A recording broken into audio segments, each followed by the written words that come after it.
Okay, progress. Packaging, QR code. This is going to go to some videos I'm going to create on how to use the device. In the back there's just some additional information on the barcode. Let's open her up. So it's going to come with the diamond pad already installed. It's going to come with a pair of safety gloves, some safety glasses.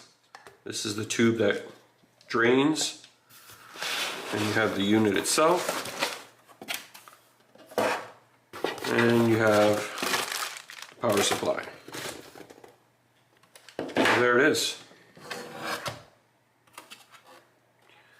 Like I said previously, we had to fix a bunch of little things just to bring up the quality. I felt it wasn't quite there, but I think we're at a good spot now.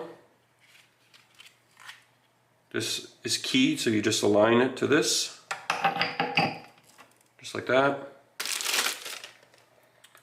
Adapter. Again, we made it, I don't know if it's going to show up on camera here, but we made it so it works on basically all the voltage systems around the world. There you go.